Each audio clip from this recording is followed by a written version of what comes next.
The decision to expose. They say silence is the loudest answer of all. When I asked her how long it had been going on, she said nothing, but her silence screamed louder than any confession.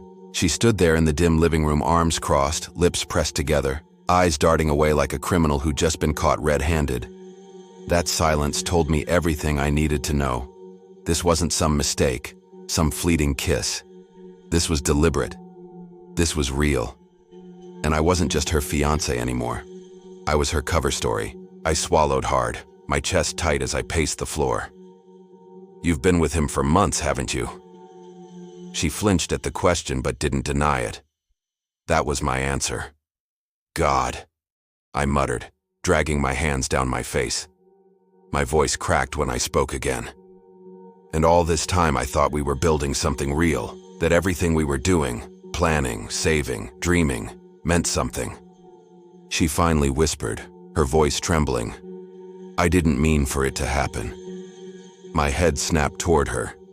Didn't mean for it to happen? My tone was sharp, almost a growl. You don't accidentally fall into another man's arms. You don't accidentally sneak around whispering "I love you" in the dark. You don't accidentally change your password so I can't see the truth. Tears gathered in her eyes. I was confused. "Confused," I barked. My laugh was harsh, bitter. "No, you weren't confused. You were selfish. You wanted me, my stability, my love, the big white wedding. And you wanted him. You wanted both." She stepped closer, reaching for me like her touch could still undo the damage. "Don't," I snapped, jerking back. My voice dropped to ice. "Don't you dare touch me." For a moment, neither of us moved. The air between us was heavy, suffocating.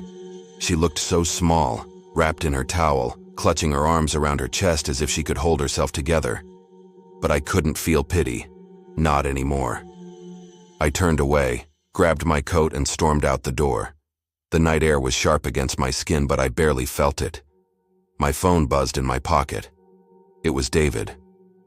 "You okay?" he asked as soon as I picked up. I laughed, but it was hollow. "No, man. I've got proof. Pictures." She admitted it. "It's Ethan." There was a long pause, then a low curse. "I knew it. Damn it. Listen, you don't have to go through with this wedding. You can walk away. Cut it off clean." I stared at the night sky, jaw tight. The stars blurred above me, my vision swimming with anger and exhaustion. "No, I'm not walking away. Not like this." "Then what are you going to do?" David asked cautiously. I closed my eyes. My voice dropped, steady, deadly serious. "I'm going to expose her. Not just to me, not just to Ethan, to everyone. Our families, our friends, every single person who thought they were coming to witness a love story." "You're serious," he whispered, "dead serious." The next morning I woke up with a strange calmness in my chest. It wasn't peace, it was focus. I felt like a man preparing for war. She floated around the apartment as if nothing had happened. She brewed coffee, hummed a tune under her breath, kissed my cheek like she hadn't shattered my heart the night before.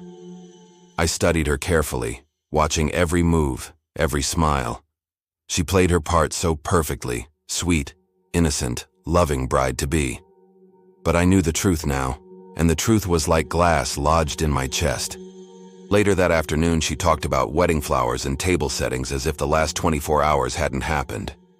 I nodded at the right times, smiled when I was supposed to, but inside, I was rehearsing my own speech, the one I'd give in front of everyone when I tore off her mask. That evening, I met David at the diner. The same booth we'd sat in 100 times before, mugs of coffee steaming between us. "You're really going through with it?" he asked, eyes searching mine. "Yes." My voice didn't shake. "She'll walk down the aisle. She'll stand beside me. She'll think she's fooled everyone. And then, when it's time to speak, I'll show them who she really is." David leaned back, shaking his head. "It's brutal, but maybe it's the only way she'll ever face what she's done." I leaned forward, lowering my voice. "She thought she could play me. She thought she could keep Ethan in the shadows while promising forever to me. But when I'm done, she'll lose everything. Her reputation, her perfect image, her lies. David studied me, then said quietly, "Just be sure this is what you want. Once you do this, there's no going back." "I don't want to go back," I said flatly. "I want the truth." That night, lying in bed beside her, I couldn't sleep. She breathed evenly like a child, the blanket rising and falling with each peaceful breath. My chest tightened with rage. How could she sleep so soundly knowing what she'd done? At one point, she rolled over, draping her arm across me, the same arm she had probably wrapped around Ethan days ago. My skin crawled. I carefully slid out from under her and stood at the window, staring into the darkness until dawn broke. By morning, my plan was clear. I would let the wedding go on. I'd let her have her moment, her white dress, her family's smiles, her walk down the aisle. She would think she had won.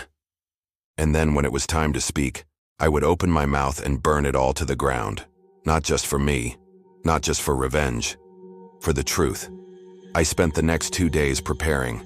I printed the photos I had taken of her and Ethan, grainy, shadowy, but undeniable. I tucked them into a small box hidden beneath my suit. Every time she kissed me, every time she laughed, every time she pretended nothing was wrong, I remembered those photos. Her smile in them used to belong to me.